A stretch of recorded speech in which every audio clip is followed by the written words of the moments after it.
नमस्कार।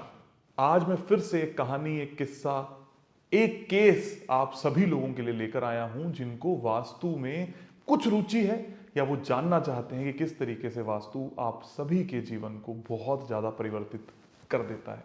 तो बिना रुके मैं सबसे पहले इस कहानी के पात्र के बारे में बात करता हूं कि कैसे उन्होंने मुझे संपर्क किया और क्यों उन्होंने मुझे संपर्क किया। ये केस है एक फिटनेस ट्रेनर का। इनको जैसे ही पता लगा कि मैं कौन हूं या मैं क्या करता हूं, इन्होंने मेरा संपर्क साधा, इन्होंने मुझे कॉल किया, मुझसे बात हुई और इन्होंने छूटते ही सबसे पहले ये बात कही कि सर मैं एक फिटनेस ट्रेनर हूं, मैं बहुत फिट हुआ करता था। मैंने कहा इसका मतलब क्या है? कहते सर मैं बहुत ज़्यादा ध्यान देता था, लोगों को इस बारे में ज्ञान देता था कि कैसे आपको बीमार नहीं पड़ना, क्या खाना चाहिए, क्या पीना चाहिए, सब कुछ मैं उनको ज्ञान दिया करता था, लेकिन फिर भी मुझे कैंसर हो गया है। जैसे ही उन्होंने ये बात बोली, मैंने कहा आप मुझ तक कैसे आए? कहते मैंने आपकी वीडियोस के बारे में सुना है, मुझे पता है कि आप कैंसर के बारे में बात करते हो, लेकिन मुझे अभी भी दिशाएं देखनी नहीं आती या मुझे क्या करना चाहिए, क्या कोई उपाय है? बहुत सारे लोग इतना आसान तरीके से बताने के बावजूद भी कुछ चीजें जो मैं मना करता हूं उसके उपाय ढूंढने निकलते हैं। ये भी उन्हीं में से एक थे, क्योंकि बहुत सारे लोग ऐसे भी हैं जो ऐसी रेमेडियां बेच रहे हैं, रेमेडीज की बात करते हैं कि नॉर्थ ईस्ट में टॉयलेट या किचन है तो हम उसका उपाय कर सकते हैं। कुछ लोग तो ये भी कहने लग गए हैं कि कोई बात नहीं, अगर आपका 1 महीना निकल गया तो 1 साल भी निकल सकता है, क्योंकि उनके शरीर पर कोई असर नहीं होगा या उनका जीवन नहीं जाएगा, बीमार आप पड़ोगे। कोई भी व्यक्ति आपके घर के नॉर्थ ईस्ट के टॉयलेट या किचन के लिए या किसी भी ऐसे वास्तु दोष के लिए जो हम बोलते हैं कि इसका कोई ट्रीटमेंट नहीं है, उसके लिए रेमेडी बेच रहा है, इसका मतलब वो आपको नुकसान कर रहा है, सिर्फ अपने कुछ पैसे बनाने के लिए। कुछ चीजें हर साइंस में ऐसी होती हैं जिनका कोई उपाय नहीं हो सकता। वैसे ही है नॉर्थ ईस्ट की टॉयलेट या किचन। तो जैसे ही इन्होंने मेरी वीडियोस देखी थी, इनको भी पता लग गया था कि नॉर्थ ईस्ट में टॉयलेट या किचन होने से प्रॉब्लम होती है। समस्या ये थी कि ये फिटनेस ट्रेनर थे, उससे पहले तो वास्तु मानते ही नहीं थे। जैसे ही उनके सामने वो वीडियो आई, इन्होंने फोन लगाया और मैंने कहा अगेन कि आपके नॉर्थ ईस्ट में टॉयलेट है या किचन है? कहते सर मुझे नहीं पता, मैं चाहूंगा कि आप मेरे घर में आओ। मैंने दोबारा इस बात को रिपीट किया, मेरे आने से या मेरे किसी भी सदस्य के आने से, मेरे सहयोगी के आने से इसका उपाय नहीं मिल सकता, अगर है तो, और अगर है तो ही आपके साथ में ऐसा हुआ होगा। कहते चलो सर अगर आप ये कहते ही हो तो मैं फोन से चेक करता हूं कि मेरे घर में क्या है। वो अपने घर के सेंटर में खड़े हुए, उन्होंने कंपास निकाला और मैंने उस कंपास पे उनको बताया कि जो लाल रंग का पॉइंटेड एरो आता है वो नॉर्थ है, यानी कि उत्तर दिशा है, और उसके और पूर्व दिशा के बिल्कुल मध्य में देखो टॉयलेट है या किचन है, मतलब उत्तर पूर्व में क्या है। और उन्होंने उसी फोन पे सीधा एकदम से भारी यानी कि रोने वाली आवाज में मुझे कहा कि भाई साहब यहां पर टॉयलेट भी है और किचन भी है। एक फिटनेस ट्रेनर जो दूसरों की हेल्थ के लिए काम कर रहा है, जिसने पूरी जिंदगी अपनी हेल्थ के ऊपर काम किया, उसके घर के नॉर्थ में, नॉर्थ ईस्ट में किचन भी था और टॉयलेट सीट भी निकल गई। जैसे ही उन्होंने कहा कहते भाई साहब उपाय, मैंने कहा मैंने आपको शुरुआत में भी कहा था, ना मेरी फीस देने का फायदा है ना मेरे सहयोगी की फीस देने का फायदा है। एक ही उपाय है, इस घर को छोड़ दीजिए, क्योंकि किचन शिफ्ट नहीं हो पाएगी, टॉयलेट सीट तोड़ भी दोगे तो भी किचन आपको समस्या देगी। और उन्होंने कहा क्या मैं इससे मुक्त हो जाऊंगा? मैंने कहा मुझे नहीं पता, क्योंकि ये सब ईश्वर के हाथ में है, लेकिन मैं इस बात की गारंटी जरूर ले सकता हूं कि यही एकमात्र कारण होगा जिसके कारण ऐसा हुआ है, और आपके ऊपर नीचे जो भी रहता है उनको भी समस्या आ सकती है।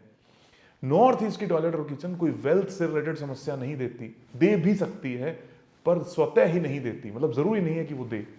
नॉर्थ ईस्ट की टॉयलेट या किचन हेल्थ को बिगाड़ती है। क्या सभी की हेल्थ को बिगाड़ती है? मैं फिर से ये बात कहूंगा कि कुंडली के अनुसार हो सकता है कि कुछ लोग बच जाएं, हो सकता है किसी की कुंडली स्ट्रांग हो सकता है कि किसी की कुंडली में ऐसे ग्रह ना योग दे रहे हो जिसके कारण वो बीमार पड़ सकता हो, लेकिन फिर भी आपको बचना चाहिए, क्योंकि कभी ना कभी आपकी कुंडली के अंदर यह समय आ सकता है। जब मैं बचने की बात कर रहा हूं तो बचना ही चाहिए। ना मेरे पास ना किसी और के पास इसका कोई उपाय है, और अगर कोई बेच भी रहा है तो वो आपके साथ में गलत ही कर रहा है।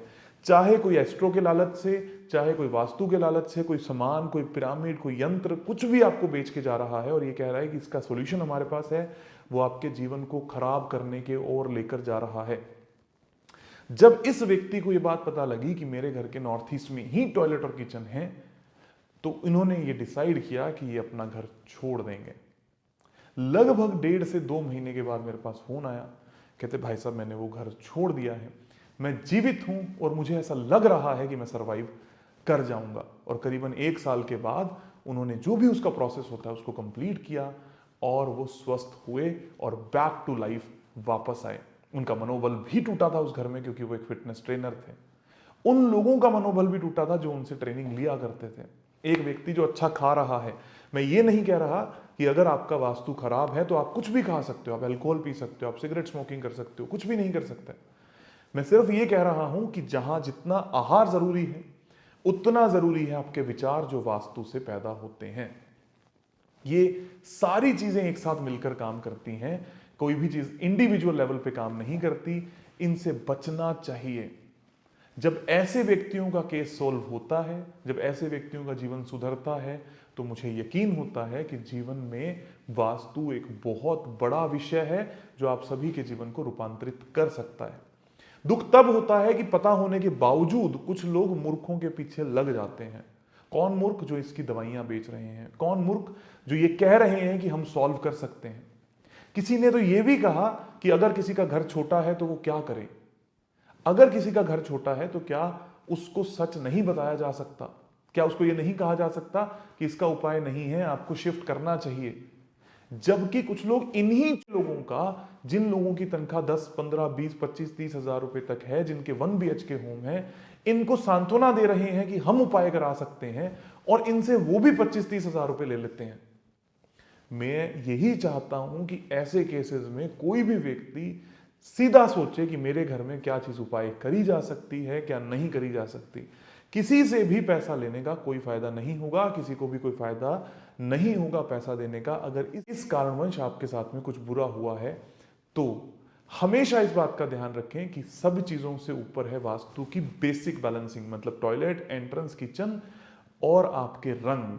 अगर ये गलत है तो बाकी चीजें काम नहीं करती। मैंने तो ये भी सुना है आज कि कोई ये कहता है कि हमने यंत्र लगा के टॉयलेट का ट्रीटमेंट कर दिया। गलत है। साइंस को साइंस के तरीके से लो। और अगर कोई ऐसे यंत्र बन भी चुके हैं जो टॉयलेट का ट्रीटमेंट करके या ऊर्जाओं को अच्छा कर सकते हैं, तो बेसिक वास्तु करने के बाद उनका प्रयोग किया जाए ताकि वो और अच्छे रिजल्ट्स दें।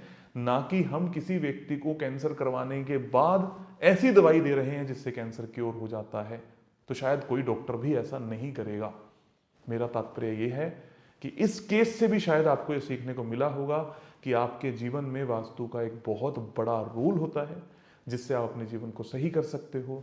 इसके लिए आपको सिर्फ सही मात्रा में और सही ज्ञान की जरूरत होती है। आप सभी का बहुत बहुत धन्यवाद, आभार, खूब सारा प्यार।